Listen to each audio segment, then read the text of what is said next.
से केंद्र के अंदर भी 2 बार बीजेपी की सरकार है, तो आने वाले समय में भी क्या बीजेपी अपनी सरकार बना पाएगी, हैट्रिक मार पाएगी? जी देखिए, तैयारी भी वैसी है और करेंगे भी वैसी। सर, सरकार के 9 साल वर्ष पूरे हुए हैं, अभियान चलाया हुआ है और पूरे प्रदेश भर में बीजेपी के केंद्र के नेता पहुंच रहे हैं, बड़ी बड़ी रैलियां कर रहे हैं, क्या कहेंगे इसके बारे में? देखिए, एक अच्छा साइन है। कल सिरसा में अच्छी रैली हुई, माननीय गृह मंत्री जी अमित शाह जी ने वहाँ पर आए और मुख्यमंत्री जी ने उनका स्वागत किया। तो ये बहुत बड़ी बात है, हर लोकसभा लेवल पर रैलियाँ होंगी और ये शुरुआत हुई है, तो बहुत अच्छा साइन है। और इसमें लगातार हम लोग भी विधानसभा वाइज भी हम प्रोग्राम कर रहे हैं, मंडलों वाइज भी प्रोग्राम कर रहे हैं, बूथ वाइज भी प्रोग्राम कर रहे हैं। तो लगातार चल रहा है लोगों तक, क्योंकि योजनाएं इतनी हैं। ये देखो, ये योजना है केंद्र सरकार की, अगर मैं ये पढ़ने लग जाऊं पूरी की पूरी सारी, तो मुझे लगता है कि 2-2.5 घंटे लग जाएंगे। और कागज़ और भी हैं जो 2-2.5 घंटे सिर्फ हेडलाइन पढ़ने के। मैं सूक्ष्म से करके आपको बताया है, जिससे कि आप लोगों तक बात पहुंच सके, उनको समझ आ सके। सर, लगातार संवाद चल रहा है, मुख्यमंत्री जी का संवाद हुआ, फिर लोकसभा स्तर पर संवाद हुआ, मंत्रियों का भी संवाद चल रहा है, इसके बारे में क्या? ये अच्छी चीज़ है। इसको अगर हम दूसरे वे में लें तो लोगों तक डायरेक्ट कुछ चीज़ें ऐसी होती हैं, कुछ लोग ऐसे होते हैं जो किसी के ऑफिस में नहीं जा पाते हैं, कुछ प्रॉब्लम्स नहीं होती। मैं एक आपको कहना चाहूँगा कि एक व्यक्ति था, उस व्यक्ति को आयुष्मान कार्ड से लाभ मिला। लाभ मतलब उनको मेडिकल की वो हेल्प ले सका और वो पहुंचा भी। उसके बाद जब सीएम साहब ने उनके साथ चर्चा चल रही थी, तो उन्होंने कहा कि मेरे को लाभ मिला, मैं बिल्कुल ठीक हूँ। तो ये पता चलता है, फीडबैक मिलती है कि हम अच्छा क्या कर रहे हैं और हमें इम्प्रूवमेंट क्या करनी है। देखिए, जब तक हमें इम्प्रूवमेंट का नहीं पता चलेगा, हम उस चीज़ में इम्प्रूवमेंट नहीं कर पाएंगे। जिस चीज़ में आप अच्छा कर रहे हो और अच्छा करना है उसमें, और उसको और बढ़ाना है, उसको और सर्कल बढ़ाना है और ग्राफ बढ़ाना है, तो अच्छाई को और अच्छा करना है। जिस चीज़ में हमें लगता है कि इस चीज़ की ये चीज़ को अमेंडमेंट करके दूसरी चीज़ साथ में अटैच करके करना है, तो वो भी हमें करनी चाहिए।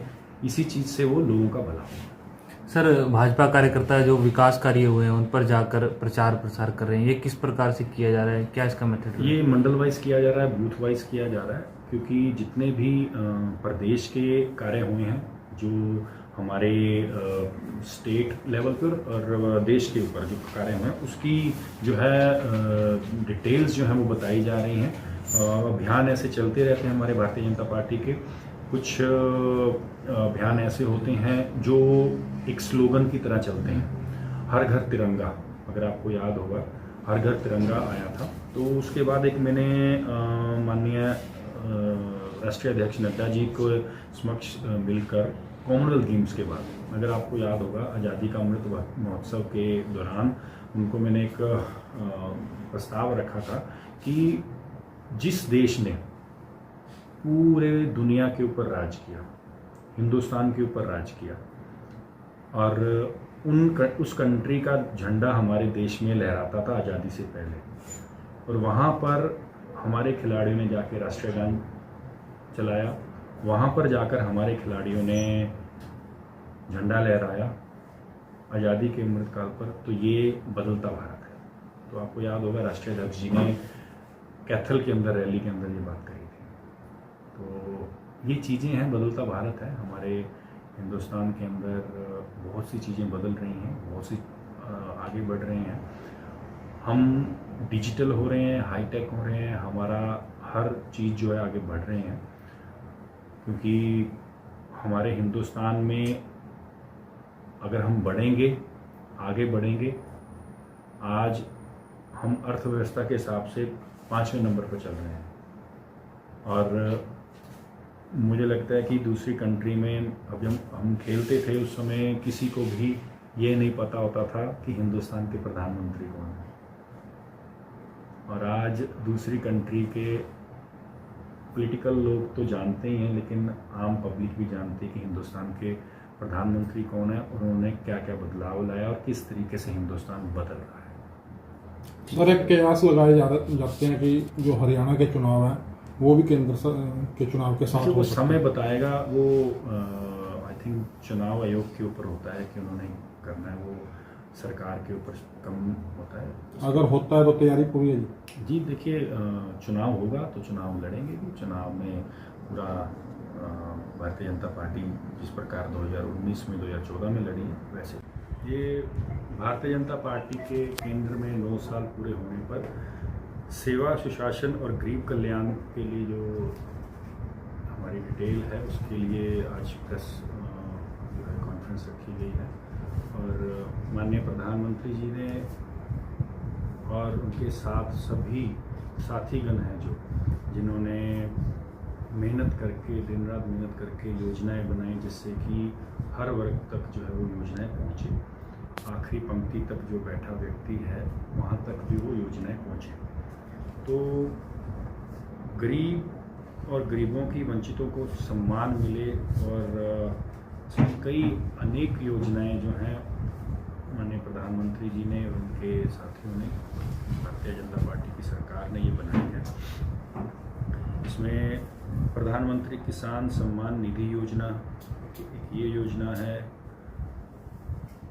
खादी ग्राम उद्योग का विकास करना, किसानों का कल्याण सुनिश्चित करना, कृषि बजट को जो है वो 5 से 6 गुना बढ़ाया गया। किसान सम्मान निधि में 6,000 रुपये उनको मिलना, फसल बीमा योजना, नारी शक्ति के लिए नई गति। मैं इसके लिए अगर आपको बताना चाहूँ तो मुद्रा ऋण जो है 27 करोड़ लाभार्थी महिलाएं हैं जो मुद्रा ऋण से आगे बढ़ रही हैं। और अगर हर घर घर गैस का उज्ज्वला योजना, क्योंकि मुझे अभी भी याद है मैं जब खेलता था तो उस समय अगर हम जब झारखंड, उड़ीसा, कई ऐसे गाँव की तरफ भी अगर मैं बात करूं, मैं जरूरी पर्टिकुलर उसकी तरफ भी नहीं कर रहा हूं, अगर हम किसी गांव की तरफ भी बात करें, बहुत से ऐसे घर थे जहां पर जो लकड़ी के साथ, चूल्हे के साथ खाना बनाया जाता था और उससे खाना तो बनता था लेकिन महिलाओं को बहुत सी हानि होती थी, उनके हेल्थ इश्यूज आते थे। तो यहाँ तक हर व्यक्ति के लिए, हर परिवार के बंदों के लिए भारतीय जनता पार्टी की सरकार, केंद्र सरकार जो है लगी हुई है। भारत जो है वो डिजिटल हुआ है। कुछ समय पहले की बात करें तो मैं अपनी एक वाकया अपनी भी बताऊं तो मैं जब खेलता था तो उस समय टिकट करवाने के लिए अगर विदेश जाना है या अगर कहीं विद इन कंट्री आपको ट्रैवल करना है, अगर आपको ट्रेन की टिकट करानी है या फिर आपको फ़्लाइट की टिकट करानी है या आपको बस सुविधा की टिकट करानी है, तो मुझे लगता है कि उस समय बस की तो कोई योजना ही नहीं होती थी ऑनलाइन की। ट्रेन की जो ऑनलाइन की होती थी तो वो आपको स्टेशन पर जो काउंटर्स होते थे वहाँ जाके ही आपको ट्रेन टिकट्स कटवानी पड़ती थी। अगर फॉरेन जाना है या with in state, with in country में आपको ट्रैवल करना है तो वहाँ पर आपको जो टिकट करवानी है तो वो पर्टिकुलर एजेंट्स होते थे, उनके पास नंबर्स होते थे, उनके पास कोड्स होते थे, तो वहाँ से वो टिकट निकलती थी। तो आज मुझे लगता है आप जितने भी मेरे भाई बंधु बैठे हैं प्रेस के, तो उनके पास अपने मोबाइल पे भी साधन है। किसी घर में व्यक्ति के पास, हर घर व्यक्ति के पास मोबाइल है, मोबाइल में इंटरनेट है और इंटरनेट में उनके पास साधन है कि वो ऑनलाइन अपनी टिकट करवा सकते हैं। तो ये बढ़ता हुआ भारत है। आप देखिए कि पहले अगर किसी किसान के या किसी गरीब व्यक्ति को कोई योजना मिलती थी तो उनके पास बैंक अकाउंट्स नहीं होते थे। तो बैंक अकाउंट्स क्यों बनाए गए, क्यों उस तरफ ज़्यादा जोर दिया गया? क्योंकि आपको जो योजनाएं हैं डायरेक्ट आपके अकाउंट्स में आ सकें, जिससे आप डायरेक्ट लाभ ले सकें। क्योंकि बिचौले जो होते हैं वो हमेशा कहीं ना कहीं कैंची लगा देते हैं। तो इस चीज़ को दूर करने के लिए माननीय प्रधानमंत्री जी ने जो इनिशिएटिव लिया उसका असर आज ये दिख रहा है कि डायरेक्ट किसान, डायरेक्ट नौजवान, डायरेक्ट हमारे महिलाएं, डायरेक्ट हमारे जो भी योजनाएं हैं वो मिलती हैं। आयुष्मान कार्ड की अगर मैं बात करूँ, आयुष्मान कार्ड एक ऐसा कार्ड है जिससे आप अपना इलाज करवा सकते हैं। तो आयुष्मान कार्ड के लिए 5 करोड़ लाभार्थी जो हैं, उससे भी ज़्यादा लोगों ने इसका लाभार्थ कर चुके हैं। सभी के लिए सस्ती पहुंच और बेहतर स्वास्थ्य सुविधाएं जो हैं। 9 साल में 15 एम्स और 225 मेडिकल कॉलेज बनाए हैं। मैं खुद साक्षात गवाह हूँ। मेरे को जब 2006 में गोली लगी तो कुरुक्षेत्र की ही अपने ज़िले की बात है। मैंने ये कभी बहुत कम लोगों को बताई है। जब मेरी मूवी आई थी सूरमा, उस समय मैंने ये बात सामने रखी थी कि पिज़्ज़ा तो आ जाता है लेकिन एम्बुलेंस नहीं आती। मेरे साथ वाक़ई हुआ है। मैं कई घंटे एम्बुलेंस की वेट करता रहा स्टेशन के ऊपर, तकरीबन 2 से ढाई घंटे। आपके पत्रकारों में से, वैसे मैं नाम नहीं लेना चाहता, प्रेस कॉन्फ्रेंस है, एक ही भाई हैं कुरुक्षेत्र के हैं, उन्होंने उस समय मुझे कवर भी किया था। तो वो समय था कि हॉस्पिटल्स, मेडिकल सुविधाएं जो हैं मिलना बहुत मुश्किल होता था। तो यहाँ पर बड़े एम्स बन रहे हैं, मेडिकल कॉलेज बन रहे हैं। और सबसे बड़ी बात देखिए कि एक विश्व युद्ध होता है, विश्व युद्ध नहीं, एक युद्ध होता है 2 कंट्रियों में, सॉरी मैं यहाँ पर माफ़ी मांगूंगा, 2 कंट्रियों में युद्ध होता है और उस युद्ध को रोककर हमारे हिंदुस्तान के जो स्टूडेंट्स हैं उनको सुरक्षित बाहर निकाला जाता है। तो ये बढ़ता भारत और पावरफुल भारत की एक पहचान है। अगर हम देखें कि इंफ्रास्ट्रक्चर की गति किस प्रकार पकड़ रही है, आज जिस हाईवे के ऊपर हम चलते हैं, पेहवा के अंदर हैं, जो पेहवा का सबसे मेन हाईवे है, ये 152B, आप एक नया बन रहा है 152G। तो ये एक बढ़ते भारत की छोटी सी झलक है। कहाँ 14 किलोमीटर पर डे के हिसाब से भारत चलता था, तो आज 37 किलोमीटर पर डे के हिसाब से सड़क बन रही है, तो 2 गुना से भी ज़्यादा। तो ये बढ़ता हुआ भारत है। आप देखिए कि 74 हवाई अड्डे का निर्माण हुआ है।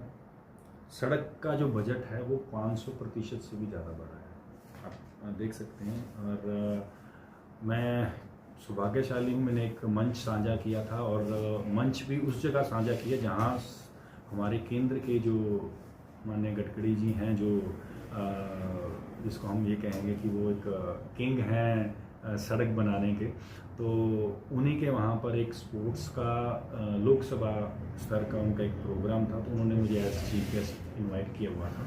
तो मैं उनसे चर्चा कर रहा था, तो उन्होंने कहा कि जब वो छोटे थे और कई जगह देखते थे कि एक गांव से दूसरे गांव जाने के लिए उनका था कि यार जब अगर कभी ज़िंदगी में मुझे ऐसा मौका मिला, क्योंकि हम अक्सर बच्चों से बात कर लेते हैं, पूछ लेते हैं कि आप बड़े होकर क्या बनना चाहते हो, आपका सपना क्या है। तो कहते उस समय मेरा सपना था कि अगर मुझे कहीं ऐसी पावर मिली तो मैं ऐसी चीज़ बनाऊंगा कि एक जगह से दूसरी जगह जाने की कोई दिक्कत ना हो, वाहन चाहे कम नहीं पड़ जाए लेकिन सड़क की कमी ना हो। तो वो उनका विज़न था। तो वो विज़न प्रैक्टिकली हिंदुस्तान में उतार रहे हैं। तो मुझे लगता है कि इसमें हर स्टेट को एक साथ जोड़ा जा रहा है। अभी पीछे मुंबई दिल्ली जो हाईवे बना है, अगर आप उस हाईवे को देख लें, अगर आपको सुबह आप जाएँ तो उस हाईवे को देखें तो पता चलता है कि भाई ऐसा लग रहा है कि हम किसी अमेरिकन कंट्री साइड पे घूम रहे हैं। एक हमारे यहाँ पेवा में, क्योंकि यहाँ पर बहुत से NRIs हैं, तो ये कुछ दिन पहले की बात है, तो वो दिल्ली से वापस आ रहे थे, तो 152 के रास्ते की तरफ से आ रहे थे। तो उन्होंने सुबह जब उनकी आंख खुली, तो रात को वो बैठे थे, सुबह जब हाईवे पे थे, आंख खुली तो उनको लगा कि शायद मैं अभी अमेरिका में ही, क्योंकि नींद में थे, जेट लैग था। तो उनको जब ड्राइवर ने कहा कि नहीं आप फॉरेन में नहीं हो, आप इंडिया में ही हो, तो वो कहते कि भाई मैं आया बहुत टाइम बाद हूँ, लेकिन इंडिया तरक्की कर रहा है, इस वजह से ये पहले सुन रहे थे, अब प्रैक्टिकली देख रहे हैं। तो ये एक एग्जाम्पल है। अगर आप देखें कि हम आत्मनिर्भर हो रहे हैं, आत्मनिर्भर चाहे वो इंडस्ट्री की तरफ से देख लें। कुछ टाइम पहले कोरोना कोविड जब आया, मुझे अभी भी याद है कि 2010 में एक फ्लू आया था और उस फ्लू से काफ़ी लोग बीमार हुए थे। बारिश के मौसम में वो फ्लू चला था, 2010 की बात है। कॉमनवेल्थ गेम्स से जस्ट पहले हम पूना में हमारा ट्रेनिंग कैंप होता था, हमें उस समय मास्क पहनकर ट्रेनिंग करवाई गई थी। तो 2010 में जब मास्क पहन के ट्रेनिंग की, क्योंकि भागते हैं तो सांस आता है, तो बहुत दिक्कत हुई उन दिनों। और उस समय कुछ ऐसा साधन नहीं था कि कोई ऐसी वैक्सीन बने, कोई ऐसी चीज़ बने जिससे कि हम ये विदाउट मास्क हम जी सकें और प्रैक्टिस कर सकें। तकरीबन हम 10-12 दिन ऐसा हमें रहना पड़ा। तो वो एक हवा में था वो फ्लू, और उन दिनों काफ़ी प्रॉब्लम थी। तो जब ये 2019 के आखिरी के समय और 2020 के बिगनिंग के टाइम जब वो शुरू हुआ कोविड-19 जिसको हम कहते हैं कोरोना काल, तो उस समय बहुत प्रॉब्लम आई, विश्व भर में प्रॉब्लम आई। लेकिन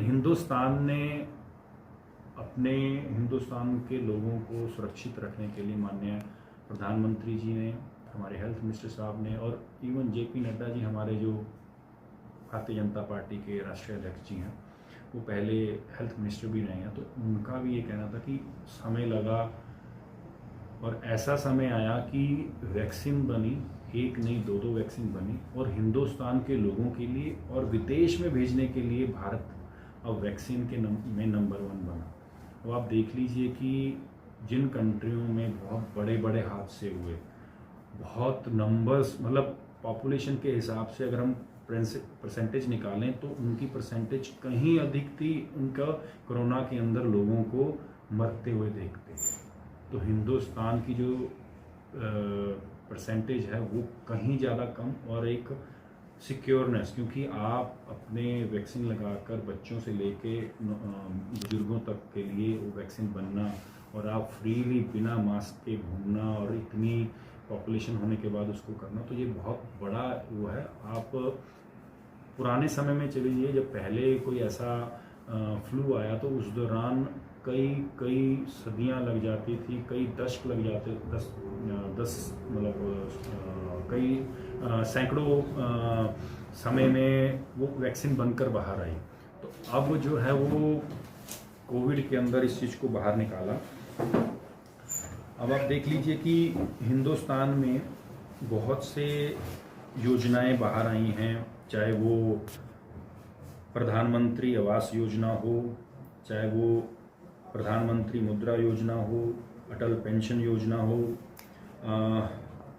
चाहे वो हमारी उड़ान स्कीम हो, चाहे वो जनधन के जो भी मैंने आपको जिक्र कर रहा था खातों के बारे में, तो ऐसे योजनाएं जो हैं वो बाहर निकली। और अगर हम देखें तो हमारे जो इतिहास है, चाहे वो राम मंदिर है, चाहे वो हमारा कॉरिडोर है जहाँ पर करतारपुर साहिब का लांघा हो, तो ये चीज़ें जो हैं धार्मिक रूप पर लोगों की सेवा के रूप में, एक जिले से दूसरा जिला, एक स्टेट से दूसरा स्टेट को जोड़ने का काम हो, चाहे वो मेडिकल का काम हो, चाहे बच्चों की शिक्षा का काम हो, चाहे वो महिलाओं का सम्मान का काम हो, चाहे वो हमारे उद्योग का काम हो, हमारे हिंदुस्तान के युवाओं को पैरों पर खड़े होने का काम हो।